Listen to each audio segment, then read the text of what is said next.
Así como existen sucesiones aritméticas, cuyo patrón de generación viene determinado por una diferencia, ahora es el momento de estudiar las sucesiones geométricas. En este video aprenderás cómo identificar una sucesión geométrica, los elementos que componen una sucesión geométrica, algunas aplicaciones con este tipo de sucesiones.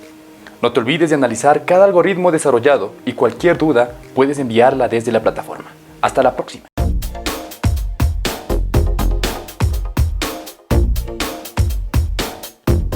En este video vamos a hablar de las sucesiones geométricas. Una sucesión geométrica, de la misma manera que una sucesión aritmética, es un conjunto de términos, pero estos términos son generados a través de otra fórmula o también otra regla matemática. Vamos a estudiarlas. Iniciamos primero con un ejercicio. Ejercicio número 1, que dice: determinar si la siguiente sucesión es geométrica. Tenemos 2, 4, 8, 16, 32. ¿Cómo averiguamos tal cosa? Siempre debemos utilizar dos términos consecutivos. Voy a utilizar el 2 y el 4. Si recordamos las clases pasadas, la sucesión aritmética consistía en restar el término posterior con el término anterior. En este caso nos toca dividir. Vamos a dividir 4 entre 2 y eso me quedaría 2. Cojamos otro par de términos sucesivos. 8 y 16. Término posterior 16, término anterior 8. 16 dividido para 8 es 2. Tomemos otro. Vamos con el 16 y el 32. El término posterior es el 32 y el término anterior es el 16. 32 dividido para 16 es 2. Y si hacemos con la última pareja, el 4 y el 8, también vamos a obtener el número 2 como resultado. Este número constante se llama razón geométrica. Por lo tanto, para identificar o demostrar una sucesión geométrica es necesario que esa razón se mantenga constante. Perfecto, vamos con otros ejercicios de tal manera que esto se entienda mejor. Ejercicio número 2. Y dice así: la sucesión S sub n es igual a 2 elevado a la menos n. ¿Qué significa esto? Tenemos ya una regla que va a generar esta sucesión geométrica. Y esta regla depende de la variable n. Por lo tanto, aquí nosotros vamos a crear valores o términos que dependan de n. N vamos a iniciar desde 0. Vamos después con el 1, con el 2, con el 3, con el 4. Importante aclarar que los valores que toma n son números enteros. No podemos utilizar decimales ni tampoco números fraccionarios, únicamente números enteros. Entonces, cuando n vale 0, S sub n, ¿cuánto valdrá? Sería 2 elevado a la menos 0, esto es igual a 2 a la 0, y 2 a la 0 es 1. Recordemos, todo número elevado a la 0 es 1. Vamos con el 1 ahora.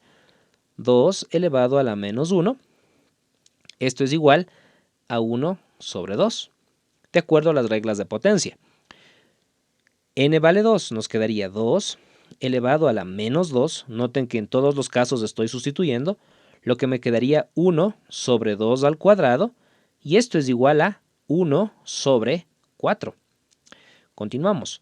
2 elevado a la menos 3, aplicamos las reglas de potencia, me quedaría 1 sobre 2 elevado al cubo, y esto es igual a 1 sobre 8. Finalmente, 2 elevado a la menos 4, esto es igual a 1 sobre 2 elevado a la cuarta, y eso es igual a 1 sobre, en este caso 2 a la cuarta sería 16. Muy bien. Ahora vamos a colocar estos términos en posición horizontal. Sería 1, después un medio, después un cuarto, seguimos con un octavo y terminamos con un 16avo. Trabajamos con la división del término posterior y el término anterior y nos quedaría de la siguiente manera. Un medio dividido para 1, esto es igual a un medio. Sigamos. Vamos con el 1 medio y el 1 cuarto. Nos quedaría 1 cuarto dividido para 1 medio, Esto nos quedaría, aplicando la regla de extremos con extremos y medios con medios, 2 sobre 4, simplificando 1/2. Seguimos. Trabajemos con el 1/4 y el 1/8. 1/8 entre 1/4, y esto es igual a, trabajando con la misma regla de extremos y medios, quedaría 4 sobre 8, que simplificando me da también 1/2. Finalmente, trabajemos con el 1/8 y 1/16. Nos quedaría 1/16 sobre 1/8, esto es igual a 8 sobre 16, simplificando me quedaría 1/2. Notemos que en cada par de números consecutivos la razón se mantiene. Por lo tanto, hemos demostrado que esta sucesión numérica es geométrica. Vamos a realizar un tercer ejercicio. En este tercer ejercicio nos cuenta lo siguiente, que la regla, vamos a trabajar con t sub n es igual a, la regla dice lo siguiente, 3 por 4 elevado a la n. De la misma manera, podemos darnos cuenta que la regla depende del valor de n. Entonces, podríamos decir n, cuando vale 0, 1, 2, 3 y 4, y t sub n sería igual a 3 por 4 elevado a la 0, y eso es igual a 3 por 1, y 3 por 1 es 3. Recuerden que todo número elevado a la 0 es 1. Continuamos. 3 por 4 elevado a la 1, y esto es igual a 3 por 4, igual a 12. Continuamos. 3, cuando n vale 2, sería 3 por 4 elevado al cuadrado, y esto es igual a 3 por 4 al cuadrado es 16, y 16 por 3 hacemos el producto, nos quedaría 6 por 3, 18, llevo 1, 3 por 1, 3 y 1, 48. Continuamos. 3 por 4, ahora n vale 3, y nos quedaría 3 por 4 por 4 es 16, y 16 por 4 es 64. Entonces vamos a multiplicar 3 por 64. 3 por 4 son 12, llevamos 1. 3 por 6 son 18 y 1, 19. Trabajamos con el último valor. 3 por 4 elevado a la cuarta, y eso es igual a, podríamos trabajar con el 3, y 4 elevado a la cuarta es como decir 16 por 16, ¿sí? Porque estamos multiplicando 4 por 4 por 4 por 4, 16 por 16, 256. Y al multiplicar 3 por 256 nos quedaría 3 por 6, 18, llevamos 1, 3 por 5, 15 y 1, 16, llevamos 1, 3 por 2 son 6 y 1, 7. 768. Hemos generado los términos de esta sucesión. Vamos a colocarlos en forma horizontal y nos quedaría 3, 12, 48, 192, 768. Y de la misma manera procedemos. Vamos a trabajar con los dos primeros términos, que sería 12 dividido para 3. No se olviden, posterior dividido para anterior. Y me queda 4. Vamos con la otra pareja. 12 y 48. Quedaría 48 dividido para 12. Y eso es igual también a 4. Continuemos. 192 y 48. Quedaría aquí 192 dividido para 48, y si hacemos los respectivos cálculos, también me va a dar 4. Vamos a utilizar el último, que sería 768 con 192, 768 dividido para 192, y haciendo los cálculos respectivos, también vamos a obtener 4. Entonces, de esta manera también podemos demostrar que esta sucesión numérica es geométrica. Nos vemos en el siguiente video.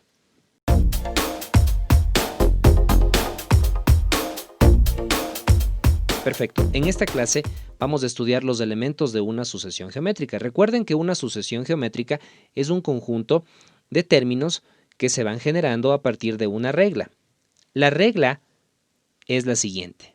Término enésimo es igual al primer término, a sub 1, por r, que es la razón. Recuerden que la razón era aquel número que constantemente se repite al dividir el término posterior con el término anterior. Esta razón elevada a n menos 1, donde n es el término que quiero encontrar, la posición del término que quiero encontrar. Recuerden que el término enésimo depende de n, ¿sí? Es algo muy importante aclararlo. Además, esta regla tiene una restricción. La razón debe ser diferente de 0. Si fuera 0, el cálculo no tendría sentido. Bien, vamos a hacer un ejercicio para entender esta regla. Necesitamos calcular el término enésimo de la siguiente sucesión.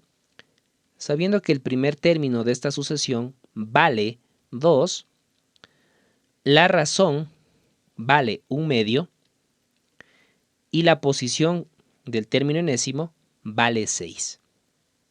Perfecto, entonces, utilizando todos estos datos, vamos a reemplazarlos de nuestra fórmula. Término enésimo, que sería a sub 6 en este caso, igual a primer término 2 por r, la razón aquí vale 1/2, y todo esto elevado a la n menos 1, que sería 6 menos 1.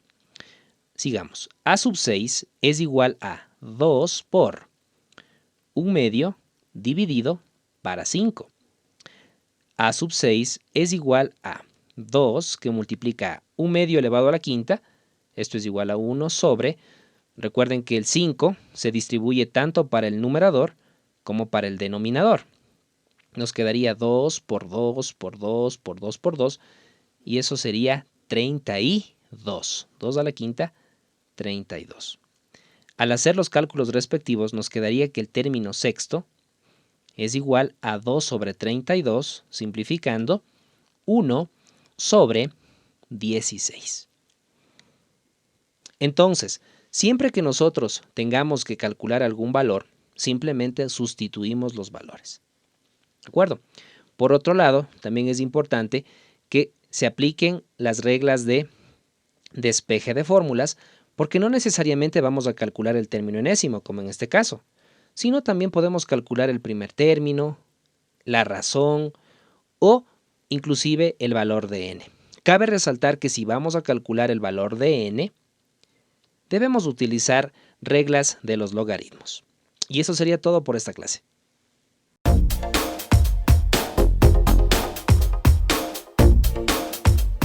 Perfecto. Ahora vamos a hablar de las aplicaciones de la sucesión geométrica, para lo cual desarrollaremos este problema. Inicialmente un péndulo oscila un arco de 2 metros. En cada oscilación sucesiva, la longitud del arco es 0.8 de la longitud anterior. ¿Cuál es la longitud del arco en la 10ª oscilación? Como primer paso, nosotros debemos leer el problema y, si es posible, hacer un dibujo que nos dé una pista o una idea de lo que está pasando. Entonces, vamos a dibujar el soporte de un péndulo. Recuerden que estamos en el contexto de la física, entonces estamos hablando del movimiento oscilatorio. Bien, vamos a dibujar la vertical. Aquí tenemos la masa, en este caso la masa M, y obviamente voy a representar con estos puntos, esta línea entrecortada, por así decirlo, la trayectoria que sigue este péndulo. Obviamente va a tener una trayectoria curvilínea. Vamos a suponer que parte del punto A, que tenemos acá, parte del punto A, hacia el punto B. Tenemos acá el punto B. Y la longitud de este primer arco que oscila vale 2 metros. ¿Ya? Ahora vamos a sacar esa información. Sería, la longitud del primer arco vale 2 metros. Si lo pasamos al contexto de progresión o sucesión geométrica, el primer término sería 2. Después, ¿qué dice? En cada sucesión, en cada oscilación, la longitud del arco es 0.8 metros. Eso significa que disminuyó el arco. Obviamente porque existen pérdidas, llamemos por rozamiento, fricción, por el aire, va a haber pérdidas. Pero matemáticamente hablando, ese 0.8 de la longitud anterior viene a ser la razón geométrica. R igual a 0.8. Muy bien. Dice como pregunta, ¿cuál es la longitud del arco? Nos pide A sub n o el término enésimo. ¿Se dan cuenta cómo relaciono, cómo correlaciono el tema que estamos estudiando de sucesión geométrica con el problema? El término enésimo viene a ser la longitud del arco que nos pide el problema que calculemos en la décima oscilación. Entonces, cuando n vale 10. Entonces, con estos datos, nosotros sí vamos a plantear el problema, utilizando la fórmula estudiada. A sub n es igual a sub 1 por r elevado a la n menos 1. Sustituimos valores. A sub 10, ¿cierto?, es igual al primer término 2 por la razón, que sería 0.8, elevado a n, que es 10 menos 1. Continuamos. A sub 10 va a ser igual a 2. Podemos transformar este número decimal a fracción. Nos quedaría 8 sobre 10 elevado a la 9. En este caso nosotros tenemos una potencia. Nosotros podemos distribuir el 9 tanto para el numerador como para el denominador, lo que nos quedaría a sub 10 igual a 2, que multiplica 8 a la 9 sobre 10 a la 9. Nosotros podemos ingresar estos valores aún en una calculadora y podríamos tener los siguientes resultados. 8 elevado a la 9 y eso multiplicado por 2, estaríamos hablando de un valor de 268.435.456. Y eso dividimos para 10 a la 9. Y 10 a la 9 tenemos 9 ceros. Básicamente, vamos a dividir este valor y nos quedaría un valor muy, muy pequeño. Si trabajamos con las herramientas de decimales, nosotros podríamos recorrer la coma y obtener el siguiente resultado. 0. Vamos a poner acá décimo término, es igual a 0.268 metros. Que esto aproximadamente, si multiplicamos por 100 obviamente y pasamos a centímetros, sería como unos 26.8 centímetros aproximadamente. Entonces, en la décima oscilación, el arco de nuestro péndulo llega a 26, casi 27 centímetros. Noten algo, cada término, ¿sí?, depende del anterior, ¿sí?, porque el problema mismo nos explica que la longitud del arco es 0.8 de la longitud anterior. ¿De acuerdo? Entonces, haciendo un pequeño resumen, para resolver problemas, primero debemos leer en el contexto de trabajo, en este caso fue física. Después hacemos un dibujo para tener una idea más clara. Tercer paso, sacamos datos. Cuarto paso, planteamos y resolvemos. Y eso sería todo por esta clase.